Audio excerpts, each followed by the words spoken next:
안녕하세요. 제이조 경영연구소의 제이입니다. 오늘은 뇌 욕망의 비밀을 풀다 컨텐츠의 세 번째이자 마지막 챕터입니다. 첫 번째 영상에서는 고객들이 구매를 결정할 때 뇌 속에서 무슨 일이 벌어지는지 알아보면서 뇌 연구를 통한 고객 세분화, 타겟팅, 브랜딩이 왜 중요한지에 대해 알아보았고, 두 번째 영상에서는 구체적으로 어떤 식으로 고객을 세분화하고 타겟 및 소구점을 찾는지에 대해 알아보았습니다.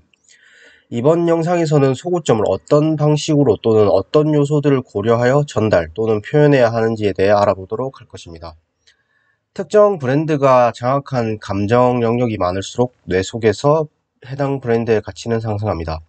브랜드에는 두 가지 중요한 기능이 있습니다. 첫 번째는 인지도를 통해 복잡함과 결정에 따른 불확실성을 감소시켜 주는 것이고, 두 번째는 고객에게 긍정적인 감정을 불러일으키는 것입니다.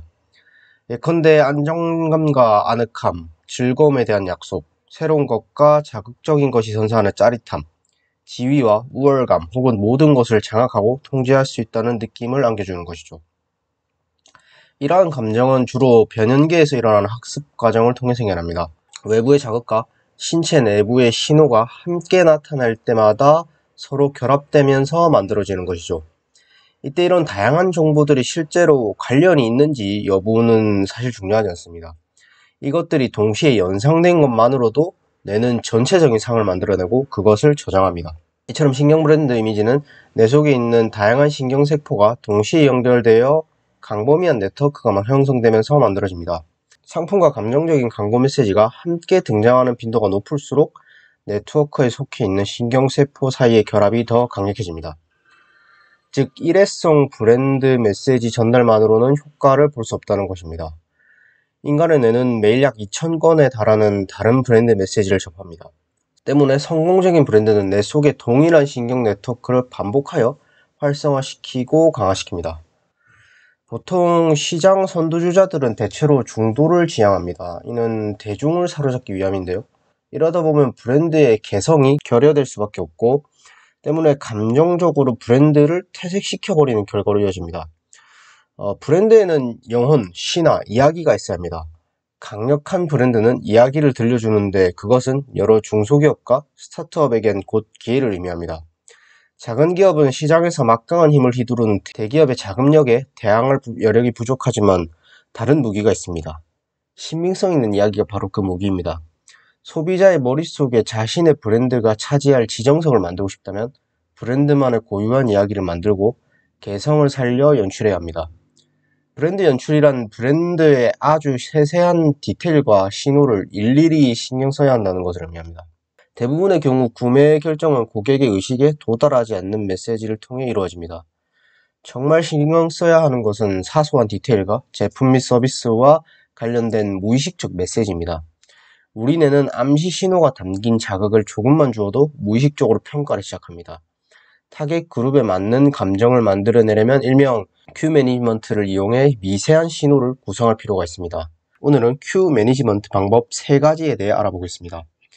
큐 매니지먼트의 첫 번째는 단어들의 감정 배경을 정확히 파악하고 언어에 담긴 감정을 목적에 맞게 조절하는 것입니다. 인간의 뇌는 추상적 단어보다 구상적 단어에 먼저 반응을 합니다.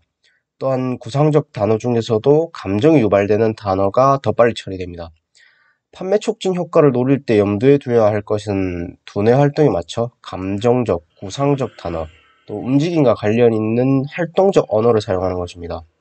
또 우리는 짧은 단어를 좋아하고 단순한 문장을 좋아합니다. 또 뇌는 3초 단위로 활동하기 때문에 3초 내에 포착될 수 있는 단어를 가장 좋아합니다. 두 번째는 형태와 디자인입니다. 그림에서 보시는 것 같이 디자인은 감정 시스템과 밀접한 관련이 있고 우리는 이에 맞는 디자인을 해야 합니다. 물론 이것은 전형적인 사례일 뿐입니다. 제품이나 가구 디자인에서는 여러 스타일을 혼합한 형태가 많습니다. 하지만 보통 디자이너의 마음에 드는 창의적 도안은 고객의 취향을 저격하기 어렵습니다. 그것은 디자이너가 좋아하는 창의적 도안이지 목표 그룹에 맞춘 형태가 아니기 때문입니다. 다음은 후각, 미각, 청각, 촉각입니다. 먼저 후각은 의식이 차단된 상태에서 변연계에서 바로 처리되어 행동으로 옮겨집니다. 최근 연구에서 사랑은 코를 타고 온다는 말이 사실인 것으로 입증되었습니다. 냄새가 구매 태도에 미치는 영향은 놀라울 정도입니다.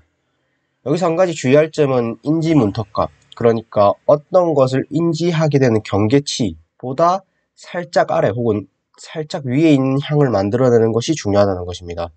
즉, 인공향은 거슬리고 불편한 느낌을 준다는 것입니다. 미각이나 청각, 촉각 등도 구매에 영향을 줍니다. 제품 디자인은 상대적으로 쉽게 도용될 수 있기 때문에 만약 디자인만으로 경쟁사와 승부할 수 없다면 촉각 큐 매니지먼트를 잘 활용해 확실하게 경쟁 우위를 차지할 수 있습니다.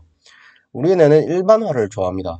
감각 채널이 받아들이는 감각 인상은 무의식적으로 다른 평가 영역으로 전달되는데 이는 교차 양상의 영향 때문입니다. 즉 시각과 청각, 시각과 촉각 등 서로 다른 감각 양상에 걸쳐서 발생하는 경우에 사용되는 것입니다.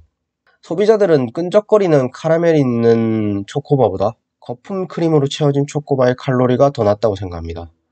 실제로 초코바의 칼로리는 똑같지만 우리 뇌는 크림을 살짝 한 입 물었을 때의 체험과 끈적거리는 카라멜이 입안에 닿았을 때의 느낌을 비교하면서 칼로리를 평가합니다. 이처럼 다감각 강화 현상은 다감각 마케팅과 브랜딩에서 매우 중요합니다. 동일한 정보들이 다양한 감각 채널을 통해 우리 뇌로 밀려 들어오면 신경 강화 메커니즘이 작동하기 시작하고 이 메커니즘 때문에 우리는 각각의 감각 인상을 모두 합친 것보다 최대 10배나 더 높은 강도로 사건을 의식 상태에서 체험하게 됩니다. 여기까지가 제가 3편에 걸쳐 정리한 책의 내용입니다. 사실 책을 정리해보면은 300~400쪽짜리 책도 보통 10장 내외로 정리가 됩니다.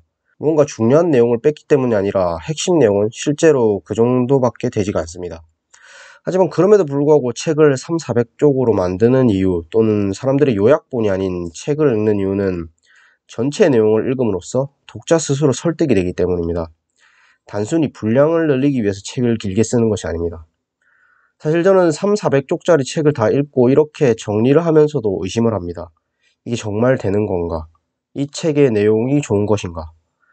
그래서 저는 제가 실제로 활용해 보는 것이고 이를 통해 단순히 이론이나 지식을 소개하는 것이 아니라 저와 비슷한 맥락과 상황, 조건 등에 있으신 분들께서 실전에서 바로 써먹을 수 있는 1차적인 필터링이 된 내용이 전달될 수 있다고 믿습니다. 때문에 오늘도 제가 실제로 이 책의 내용을 활용해 마케팅을 할 때 프로젝트 팀원에게 받았던 피드백에 대해 간단히 말씀드리면서 마무리하겠습니다. 사실 이번뿐만 아니라 제가 가끔 듣는 피드백이기도 한데 그 책 또는 그 사람의 이론 또는 방법론만을 고려해 일을 진행하는 것이 좀 아쉬운 판단 아니냐는 것입니다. 즉, 더 다양한 데이터나 시장조사 같은 것들을 곁들이면 좋겠다는 것이죠. 저도 사실 동의하는 부분입니다. 하지만 이 피드백이 100% 맞는 이야기도 아닙니다. 그 이유는 첫 번째, 사실 이런 책들은 거의 논문 수준이기 때문에 이미 저희가 할 수 있는 일반적인 데이터 수집과 조사, 분석은 끝내놓은 것이라 굳이 또 다른 데이터를 수집할 필요성이 적습니다. 그러니까 이게 맞을 확률이 높다는 말이 아니라 실험을 해볼 정도의 신뢰성은 이미 검증이 되었다는 것이죠. 두 번째로는 시장 검증 데이터, 즉 실제로 시장에서 가설 검증을 통해 쌓여있는 자사의 고유의 데이터가 아닌 검색을 통해 얻을 수 있는 설문조사라든지 검색량, 트렌드 등 2차 자료들은 어차피 누구나 다 가지고 있는 데이터인데다가 자사에 딱 맞는 것도 아니기 때문에 오히려 이런 것들을 반영하기 시작하면 특별해 보이고 흥미로웠던 전략이 다시 원점으로 돌아가 무난해지기만 합니다. 즉 이런 새로운 관점에서의 시도가 더 좋다는 것이 제 생각입니다. 물론 어떤 책 또는 어떤 인물의 이론이나 전략을 활용해 볼지 정하는 것은 아주 중요하겠지만요. 앞으로 제 채널에서는 어떤 책 또는 어떤 인물의 이론이나 전략을 활용해 볼지 정하는 데 도움이 되는 컨텐츠들을 꾸준히 올릴 수 있도록 하겠습니다. 오늘의 영상은 여기까지입니다. 끝까지 시청해주셔서 감사합니다.